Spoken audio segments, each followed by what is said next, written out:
El ahorrador de electricidad Estaminal es el único aparato en el mercado que reduce el consumo de electricidad tras haberse instalado en miles de hogares en Canarias. No deje que su factura de electricidad afecte su economía familiar. El ahorrador Estaminal le garantiza una reducción de un 10 hasta un 35% de su recibo de luz. Estaminal no necesita ninguna instalación especial, es autoinstalable y no consume electricidad. Diga basta al excesivo consumo de electricidad y llámenos al 928-481-249. Reduzca hasta un 35% de su factura de electricidad. Estaminal, su seguro de ahorro.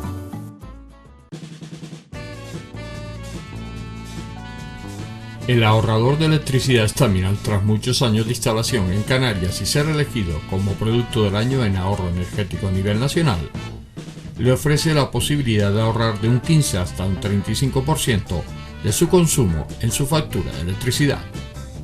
Sea cual sea su negocio local o industria, Estaminal tiene el ahorrador que se adapta a sus características. No se fíe de las imitaciones, Estaminal solo hay uno, con las homologaciones de la comunidad internacional. No deje que los gastos abusivos de electricidad afecten a la economía de su negocio. Pídanos presupuestos sin compromiso al 928-481-249. Ahorrador industrial de energía Estaminal, la solución a su excesivo consumo energético. Recuerde, ahorre de un 15 a un 35% de su factura de electricidad.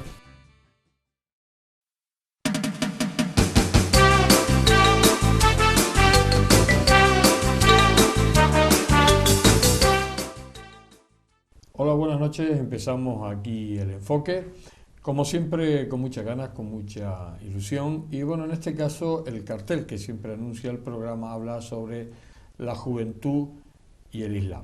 Un tema, bueno, pues que interesante y que esta noche vamos a intentar desarrollar con un invitado, Abdelaziz Amawi, ingeniero, sociólogo, teólogo. Buenas noches, Abdelaziz. Buenas noches. Bien, antes que nada, y antes de hablar de la juventud y el Islam, hay que decir que has venido a dar unas charlas, unas conferencias a Gran Canaria. No sé si es la primera vez que vienes. Es la primera vez, sí, es la primera vez y vengo bueno, muy contento, con mucho interés, aportar algo y al mismo tiempo llevarme mucho seguramente. El Centro Cultural Islámico Canario es el que te ha llamado y bueno, hay un programa extenso, sí, ¿no? Sí, programa bastante intenso. Mañana tengo que dar el sermón del viernes, por la tarde una charla, al día siguiente otra charla con jóvenes y una salida con los jóvenes el sábado y luego el último día, el domingo, también tengo una conferencia por la tarde. Que muy apretado la agenda. Sí. Hablamos de la juventud y el Islam. Tú llevas, bueno, aparte de Abdelaziz es joven, o sea, está ahí en medio, pero siempre has estado muy implicado en esa formación de los jóvenes musulmanes. Cuéntanos un poco esa labor y cuéntanos un poco qué bueno, es lo que se está haciendo. Desde hace unos 15 años aproximadamente en Valencia, desde que un grupo de jóvenes creamos una asociación, la Asociación de Jóvenes Musulmanes en Valencia, empezó mi trayectoria de trabajo con los jóvenes musulmanes en España que forman, podemos decir, la segunda generación del colectivo musulmán en España y que tiene pues unas inquietudes y unos intereses diferentes a los de la primera generación de los padres. Por lo tanto, bueno, pues yo y junto con otras personas nos hemos centrado en trabajar con este colectivo. El primer reto es el lingüístico, porque los jóvenes musulmanes nacidos o criados en España hablan español como idioma principal y hay que transmitirles todo el conocimiento de la religión en este idioma, ¿no? Charlas, cursos de formación, talleres, etcétera, etcétera, ¿no?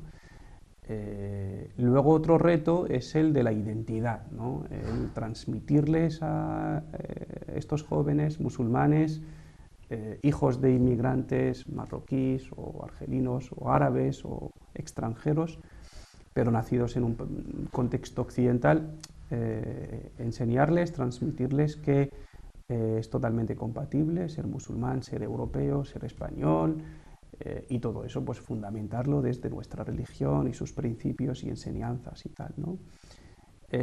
Y luego, en los últimos años, otro reto que aparece sobre el panorama es el del extremismo y la interpretación, bueno, radical de la religión, que nos toca pues, luchar en otro sentido, transmitirles a los jóvenes los fundamentos, los argumentos de que el Islam es una religión de moderación, de convivencia, de paz, y no lo que pueden encontrar en Internet, redes sociales o fuentes desconocidas que transmite, enseña una versión de la religión pues totalmente chocante, incompatible con el contexto y la realidad en la que vivimos, ¿no?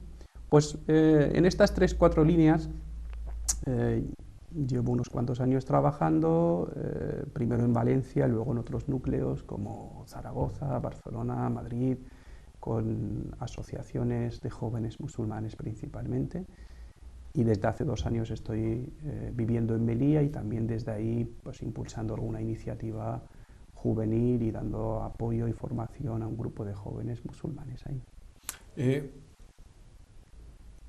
Los jóvenes musulmanes españoles, porque claro, también están los jóvenes musulmanes bueno, que vienen de fuera, inmigrantes. ¿Cómo se conjugan estas dos comunidades? Porque bueno, los jóvenes musulmanes españoles nacidos aquí y bueno, con otra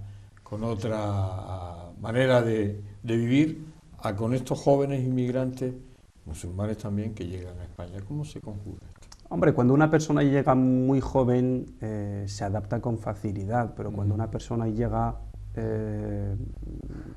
y vive en primera persona la experiencia de la inmigración, las expectativas, los intereses suelen ser los típicos de una persona que viaja a otro sitio, lo que busca es un trabajo, una estabilidad, una vida mejor, ¿no? Y generalmente cuando uno emigra para una finalidad, pues ya sea económica o ayudar a la familia, lo que sea, ¿no? Las expectativas son diferentes, pero cuando una persona nace en un sitio, ¿no? Y se desarrolla en ese sitio, especialmente si es de un perfil diferente al mayoritario, al predominante, pues esa persona suele tener unas reivindicaciones diferentes, es decir, reivindica una igualdad de trato porque se considera igual que cualquier persona que haya nacido en ese entorno, ¿no? Pero generalmente pues no suele tener las mismas oportunidades, ¿no? Y tiene que hacer un esfuerzo mayor para obtener el mismo reconocimiento, quizá. Entonces, cuando trabajamos con jóvenes musulmanes españoles, pues nos encontramos con estas inquietudes, estas dificultades a veces de decir, bueno, yo soy musulmán, soy español como cualquier persona de de mi trabajo, de mi clase o lo que sea, pero me encuentro con unas dificultades añadidas, ¿no? Luego también, aparte del factor religioso, que evidentemente es importante, es una seña de identidad muy importante, pero un joven español musulmán tiene mucho en común con un joven español normal, ¿no? Sí, de otra religión. Claro, de otra religión, porque también sufre lo que sufre cualquier joven hoy en día, con el tema de los estudios y el trabajo y la estabilidad laboral y todo eso, ¿no? Tiene, pues bueno, los mismos intereses políticos o el conocimiento del entorno, está más o menos implicado más que sus padres en el contexto donde ha nacido, comparte más sus preocupaciones, sus inquietudes. Son perfiles diferentes. Cuando una persona llega de otro contexto, digamos que su mitad se queda en el lugar donde nació y su otra mitad se desarrolla en el nuevo. Es como cuando trasladamos una planta, un árbol de un sitio a otro. Pero cuando una persona ha nacido en un sitio y vive toda su vida ahí, pues sus raíces son mucho más profundas y bueno, por lo tanto sus intereses, sus inquietudes, su mentalidad, su cultura, su idioma, incluso su religiosidad, incluso la práctica de la religión cambia en ciertos aspectos de un entorno a otro. Me imagino que te has encontrado dificultades con los jóvenes musulmanes. Los jóvenes en general son influenciables y bueno, la gente sabe cómo influenciar a los jóvenes, pero en este caso, sobre todo con esas, que yo creo que son minorías, esos momentos en que se les ha adoctrinado en determinadas historias que tienen que ver poco con la religión, ¿de eso te has encontrado? Por ejemplo, en Valencia, que llevas años trabajando. Lo que me he encontrado en estos años, evidentemente, con muchos jóvenes que tienen una lectura errónea de la religión porque la han obtenido del sitio equivocado. Y generalmente cuando una persona tiene poca base religiosa, es decir, no tiene la capacidad de discernimiento, de filtrar la información que le llega, pues suele ser fácil de manipular, ¿no? Si además de eso coincide con una psicología determinada, con una situación social, económica determinada, con una situación política o de indignación, ¿no? Determinada, digamos que el factor religioso aquí puede ser como una chispa, ¿no? que dados unos ingredientes salte. Yo nunca me he encontrado con una persona que esté en esta etapa, pero bueno, los radicalismos en todos los ámbitos son muchos grados, ¿no? Uh-huh. El grado más extremo, bueno, puede coincidir con que sea violento y tal, y eso no es algo común en la vida real. Pero sí, personas que tienen dificultad para compaginar su identidad religiosa con su papel social, ciudadano, sí, ¿no? Sí. Y entonces en ese sentido, pues se trata de conversar mucho con esta persona, reflexionar mucho, dar muchos argumentos desde nuestra propia religión para explicarles la importancia del papel social, de la implicación en la sociedad, de la convivencia, de respeto a la diversidad, etcétera. Y suele dar buenos resultados. ¿Son receptivos los jóvenes cuando das esas charlas? ¿Los ves que son receptivos, que entran a formar parte de...? Generalmente sí, sabemos o utilizamos los medios adecuados para llegarles, ¿no? Los jóvenes de hoy, pues bueno, necesitan pues un mensaje más atractivo, más visual, más interactivo. Las nuevas tecnologías. Claro. Entonces, claro, hoy en día dar un discurso de 1 hora, 2 horas a un grupo de jóvenes y dejarles escuchar como que no les va a llegar, ¿no? Pero sí abrir con ellos espacios de debate, de reflexión interactiva y tal, suele dar buenos resultados. Hace una semana estuve en Mataró, en Cataluña, y tuve un taller y un debate con un grupo de jóvenes pues, fantásticos sobre precisamente estos temas, ¿no? Identidad, ética y espiritualidad. Y estuvimos 2 horas debatiendo, dando sus opiniones que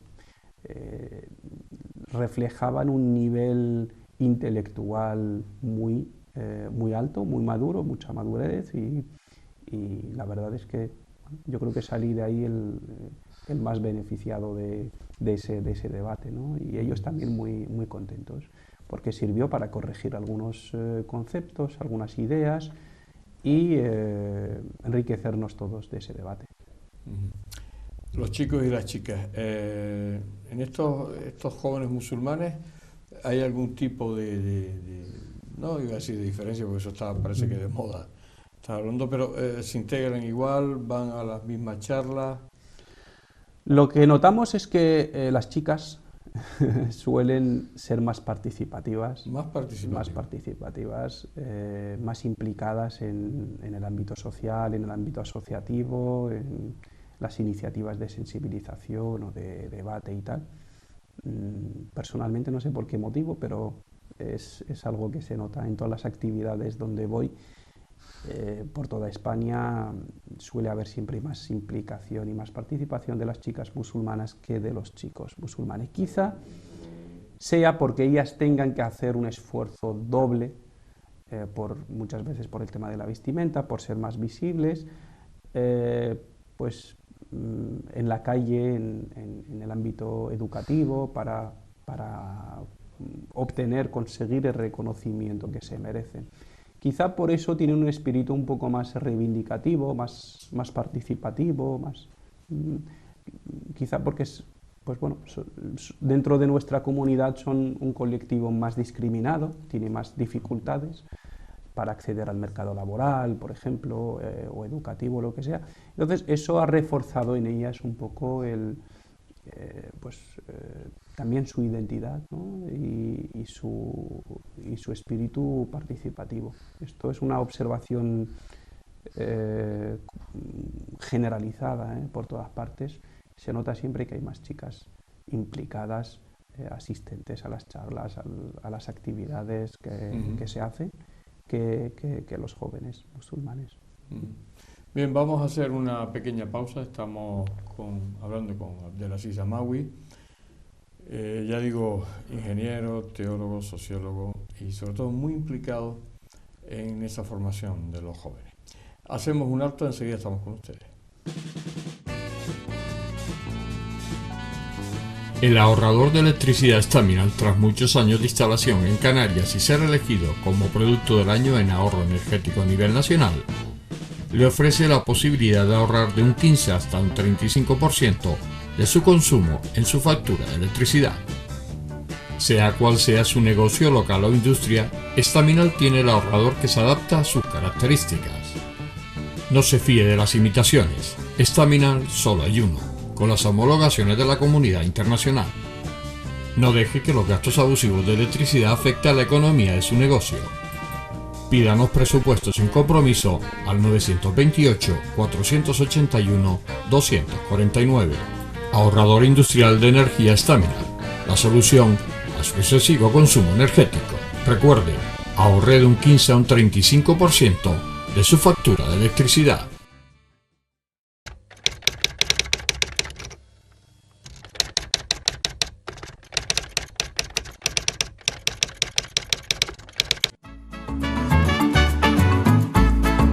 El ahorrador de electricidad Staminal es el único aparato en el mercado que reduce el consumo de electricidad tras haberse instalado en miles de hogares en Canarias.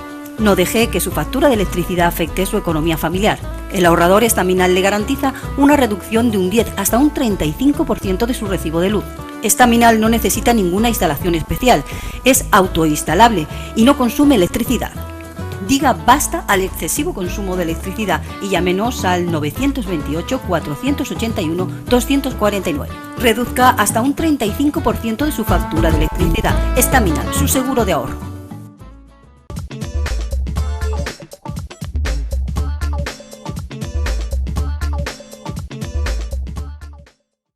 Seguimos aquí con Abdelaziz Hamaoui. Estamos hablando de la juventud y el Islam.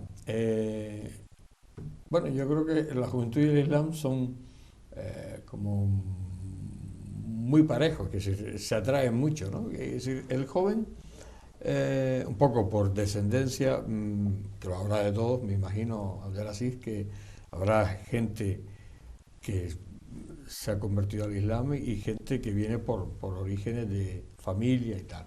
¿Eso cómo se lleva también? Bueno,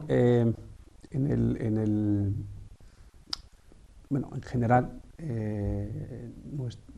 la comunidad musulmana es una comunidad muy joven, hay muchos jóvenes, pero el hecho de que bueno, estos jóvenes tengan, dentro de nuestra comunidad hay de todo también, los Claro. niveles de implicación y religiosidad, Como todas las religiones, evidentemente, pero quizá bueno, si se hace una comparación, en la comunidad musulmana destaque, pues, o se visibilice un poco más el grupo juvenil, y eso es cierto, ¿no? Hay muchos jóvenes que son practicantes, que van a las mezquitas y qué tal y eso, ¿no? También los habrá que tienen el sello Claro, y ni claro. aparecen por la mezquita. Claro. Hay Como en todas las religiones. hay de todo. Porque viene Pero, impuesto a lo mejor por los padres, porque tal. Y claro, generalmente el joven pasa por un proceso, ¿no? en su vida espiritual. Primero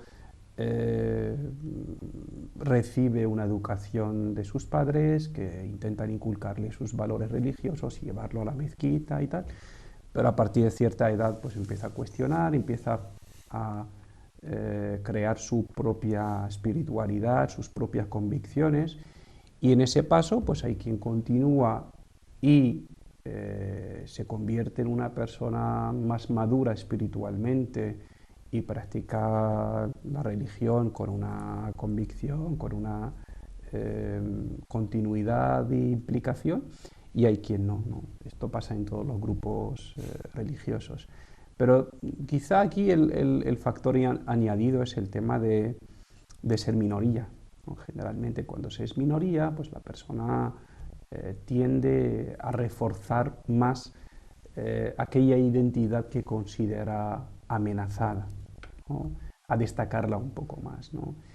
Y por eso a muchos jóvenes les pasa, como fue mi caso incluso, ¿no? Que en el país de origen, si es un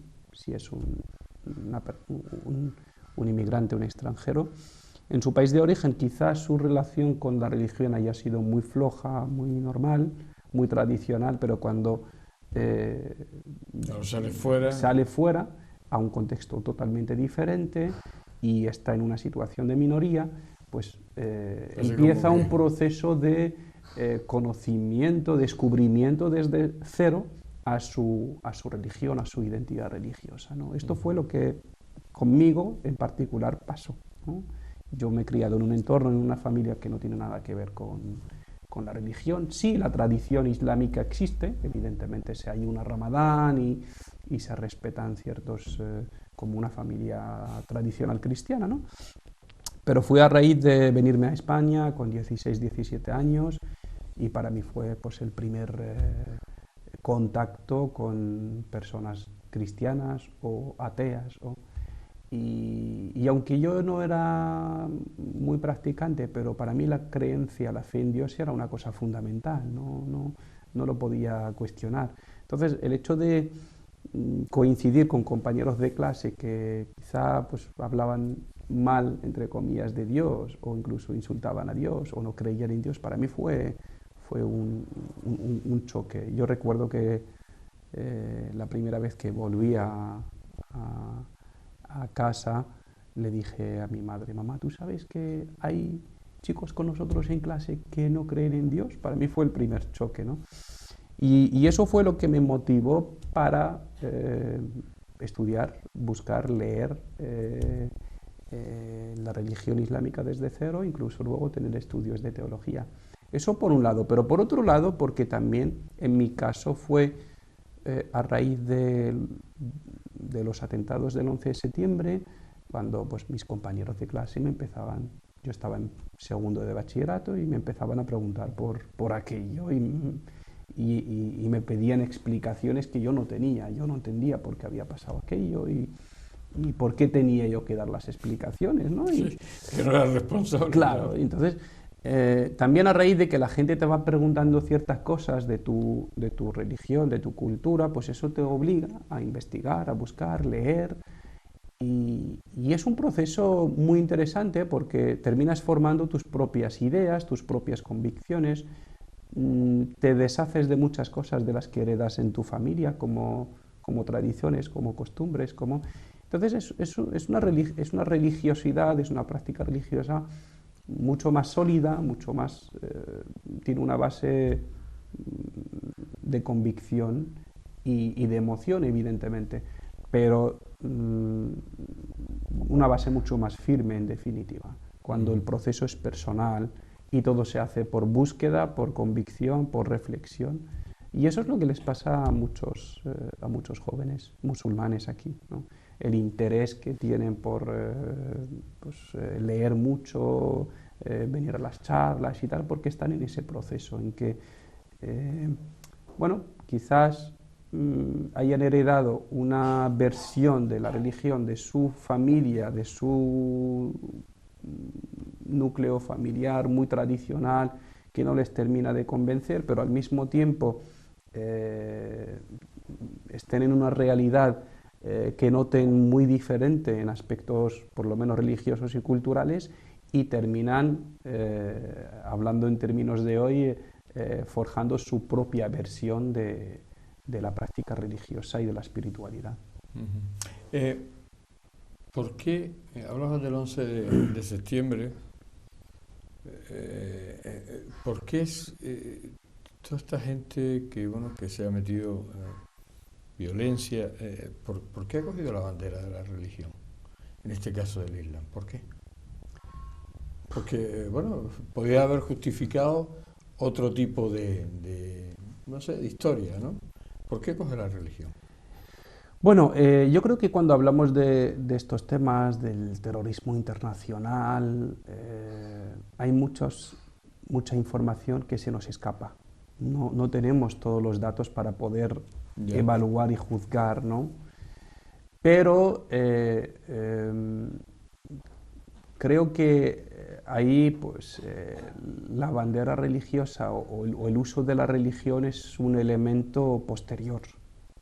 Siempre antes hay pues, o unos intereses de una cúpula que manipula a estos chavales jóvenes, o en el caso de las personas hay una crisis quizá de identidad, hay problemas económicos, hay problemas psicológicos, hay problemas...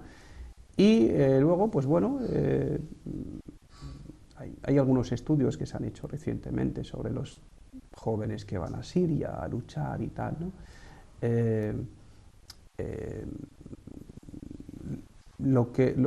lo que coinciden todos los estudios que se han hecho sobre estos jóvenes es que los jóvenes tienen poca formación religiosa, para empezar. Entonces, la bandera que se lleva de la religión no es que sea por convicción, por formación, por unas ideas claras, unos fundamentos, sino pues como el que lleva una bandera de un equipo de fútbol pero no tiene ni idea de fútbol, ¿no? O no sigue el fútbol, como una forma de buscar la gloria, de buscar la emoción, de buscar, ¿no? Ese es el papel que juega la religión al final, pero los motivos que hay detrás suelen ser, en muchos casos, psicológicos, sociales, económicos, políticos también, ¿no? En el caso de la religión es por lo menos en mi caso, en mi experiencia y la de los jóvenes que yo conozco, es todo lo contrario, ¿no? La religión, pues el Islam, por ejemplo, las enseñanzas del Islam, bien entendidas, van totalmente en contra, por ejemplo, del espíritu vengador, de la venganza, ¿no? Es decir, incluso si alguien te hace daño, tú no puedes justificar desde la religión que le hagas el mismo daño. En la religión del Islam nos enseña a ser justos incluso con los enemigos, ¿vale? Porque muchas veces lo que se les dice a estos jóvenes es que bueno, pues vamos a luchar contra aquellos que nos han ocupado tierras musulmanas o nos han quitado riquezas o lo que sea. Pues este argumento desde la religión del Islam es totalmente falso, porque cualquiera que lea el Corán y analice un poco lo que dice, ¿no? Y se quede con las ideas generales, se da cuenta de que no, el Islam no te permite usar la violencia contra aquel que utiliza la violencia, contra aquel que haya sido injusto contigo, y ni mucho menos generalizar, ni mucho menos despreciar pues una vida humana, ¿no? En el Islam lo más grave, lo más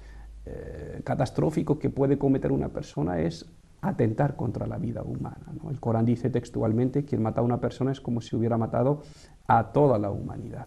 O sea, el crimen es equivalente, es equivalente a esto, ¿no?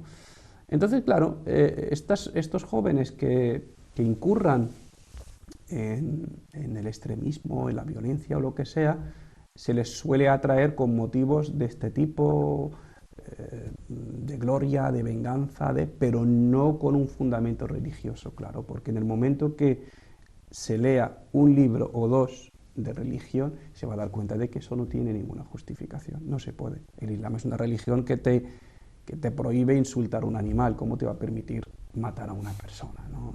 Es totalmente incoherente, es totalmente incompatible la violencia con el ser musulmán, exactamente como el aceite y el agua.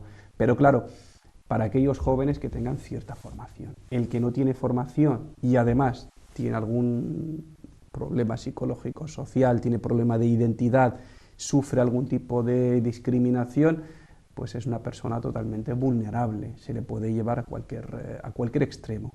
Pero bueno, esto pasa con el Islam y con cualquier... La gente que va pues a las bandas callejeras armadas, que va a la droga, que va... pues generalmente suele ser personas que primero viven una situación de desarraigo de su entorno, segundo, hay algún atractivo, que puede ser a veces económico también, ser a veces económico. Muchas ocasiones puede ser el buscar la fama, ¿vale? El buscar aparecer en los medios, el buscar la gloria, el buscar... ¿vale? Más o menos es el mismo prototipo y la misma metodología aplicada al contexto islámico. Hablamos que tú estabas en Valencia, bueno, pues dando esas charlas, asesorando en otros puntos del país. Llegas a Melilla. ¿Hay mucha diferencia entre Valencia y Melilla? ¿Hay diferencia? Sí, mucha diferencia. Por lo menos en lo que se refiere a nuestra comunidad. Valencia, al igual que todo el territorio español, es una ciudad en la que la presencia de la comunidad musulmana es relativamente reciente, data de 20-25 años. Los primeros inmigrantes que llegaron procedentes de países árabes o musulmanes, y con eso se formaron los primeros núcleos y ahora podemos hablar de que hay un 30 en torno, las estadísticas hablan de que en España hay como 2 millones de musulmanes y casi el 30 al 40% son españoles nacionalizados o de nacimiento, ¿no? Pero lo que pasa en Melilla es distinto. Melilla y Ceuta es distinto porque son ciudades españolas donde el porcentaje de musulmanes españoles es mucho más alto, en torno al 50-56% de la sociedad es musulmana, Y además no es un colectivo, no es una comunidad musulmana inmigrante, sino autóctona. Claro. Entonces son melienses y son españoles de toda la vida, y pues la presencia musulmana en estas ciudades es totalmente normalizada. Claro. Además del gran mestizaje, diversidad que tiene la ciudad, ¿no? Una ciudad en la que hay pues un 50-50, más una comunidad judía también visible, una ciudad en la que la diversidad es algo totalmente normal, no suscita conflictos, la gente convive generación tras otra y no tiene ningún problema en ello, y cada uno se siente como en casa. Nadie vive con la mentalidad del extranjero ni con la mentalidad del autóctono. Yo creo que el resto de España tiene mucho que aprender de Ceuta y Melilla en ese sentido, aunque también tienen sus propias peculiaridades y problemas, pero en términos de convivencia, diversidad, gestión de la diversidad, son un modelo no solo para España, sino para Europa. Han cambiado mucho iba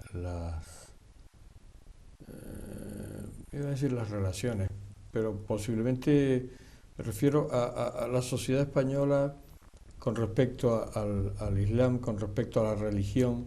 Bueno, hay muchos españoles conversos, pero ha cambiado un poco ese clima que se había creado por los medios de comunicación, un poco mezclando el Islam con una serie de actividades que no tienen nada que ver con...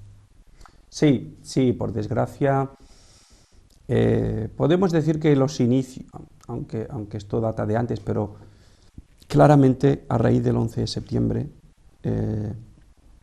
han ido cambiando las cosas, y el Islam empieza a ser el foco de atención, pero en lo negativo, ¿no? Uh-huh. Las noticias que aparecen sobre el Islam y los musulmanes suelen ser bastante negativas, vinculando lo islámico con la violencia, vinculando con lo islámico con ciertos prejuicios, tópicos que no corresponden a la realidad, sino que son ficticios o pueden corresponder a determinadas zonas geográficas del mundo, pero que no son ni mucho menos el mundo musulmán. Para empezar, el mundo musulmán hoy en día pues, hay más de 1.600 millones de musulmanes en el mundo, y solo el 20% de ellos, como mucho, son árabes. Entonces, cuando decimos mundo musulmán, hay que pensar en más allá de la zona de Oriente Medio, Norte de África, ¿no? Nigeria, Indonesia, Malasia, Turquía, Pakistán. El mundo musulmán es muy, muy plural. Pero la imagen que se da en los medios de comunicación es que es un bloque monolítico, todos se visten igual, todos piensan igual, todos tienen una tendencia a oprimir a la mujer, a la violencia, a la ignorancia. Todos son países que viven en la Edad Media, y todo esto responde a una estrategia de construir una imagen del mundo musulmán que no es la real, lo que hoy se llama islamofobia, ¿no?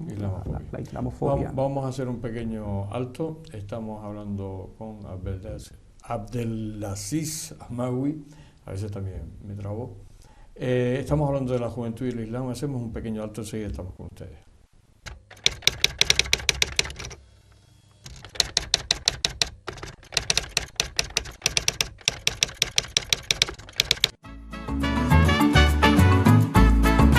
El ahorrador de electricidad Estaminal es el único aparato en el mercado que reduce el consumo de electricidad tras haberse instalado en miles de hogares en Canarias. No deje que su factura de electricidad afecte su economía familiar. El ahorrador Estaminal le garantiza una reducción de un 10 hasta un 35% de su recibo de luz. Estaminal no necesita ninguna instalación especial, es autoinstalable y no consume electricidad. Diga basta al excesivo consumo de electricidad y llámenos al 928-481-249. Reduzca hasta un 35% de su factura de electricidad. Estaminal, su seguro de ahorro.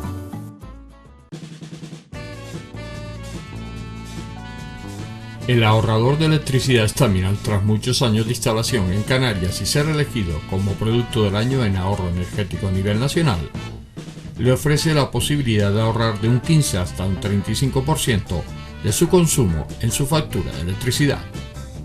Sea cual sea su negocio local o industria, Staminal tiene el ahorrador que se adapta a sus características. No se fíe de las imitaciones, Staminal solo hay uno, con las homologaciones de la comunidad internacional. No deje que los gastos abusivos de electricidad afecten a la economía de su negocio. Pídanos presupuestos sin compromiso al 928-481-249. Ahorrador industrial de energía Staminal, la solución a su excesivo consumo energético. Recuerde, ahorre de un 15 a un 35% de su factura de electricidad.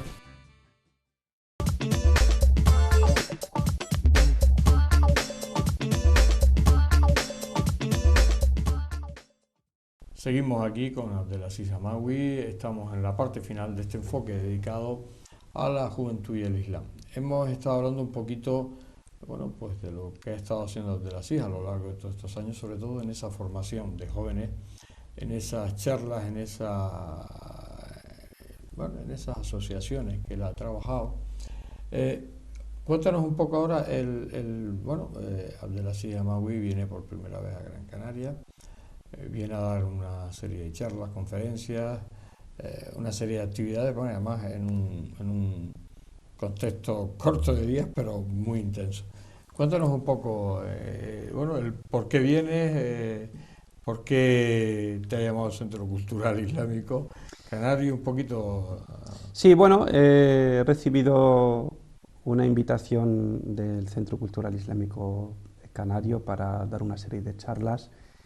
Una invitación que evidentemente no podía rechazar porque viene de una persona muy especial, Ammar López, que aunque en persona es la primera vez que nos conocemos, pero sobre todo en la radio, ¿no? Sí, la radio, por internet, llevamos muchos años colaborando y hablando y eso.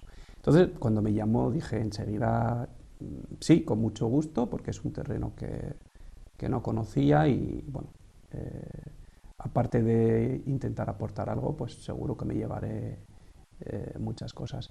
Bueno, pues mañana empiezo con un discurso del viernes, el sermón del viernes, que se va a titular Aferrarse a los principios en tiempos difíciles, ¿no? Bueno, tal y como dice el título, son tiempos difíciles para vivir con principios, ¿no? y ser coherente con los valores universales, ¿no? La igualdad, la justicia, la fraternidad humana y estas cosas, ¿no? Entonces, en este discurso, pues trataré de transmitir al público, especialmente los jóvenes, a ser más que nunca fieles a sus principios, a sus valores.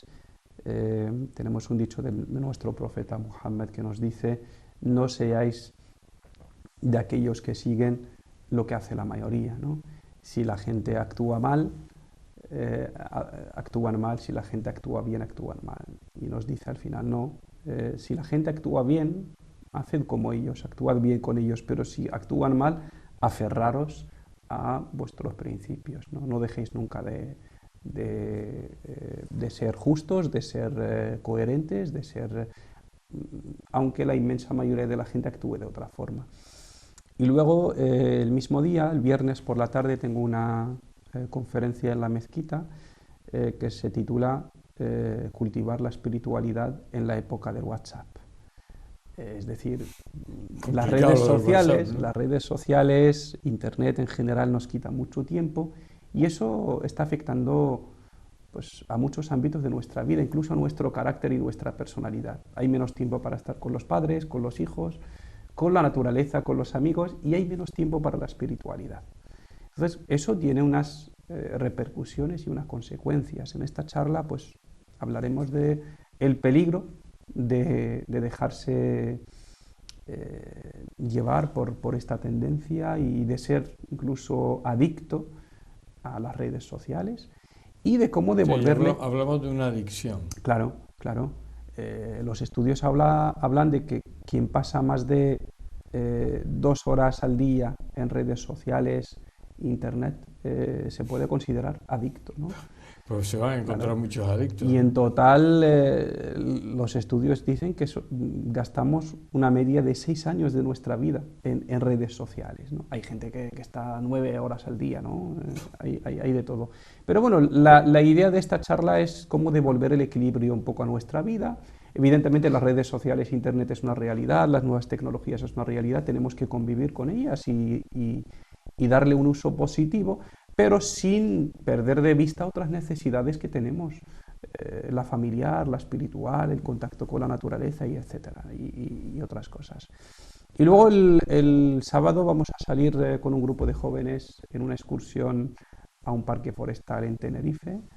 Va a ser una jornada de aventura, de convivencia en la naturaleza, y ahí me toca hablar en una charla sobre el contacto del musulmán con su entorno, la importancia que el Islam da al respeto del medio ambiente, el contacto con la naturaleza, el cuidado de los animales, el entorno en general y la responsabilidad. El Islam nos enseña que con nuestro entorno nos unen una serie de relaciones. Una es la fraternidad, porque todos somos criaturas de Dios, y otro es la responsabilidad de cuidar el entorno con responsabilidad, y otro es el aprendizaje, que la naturaleza nos tiene mucho que aprender.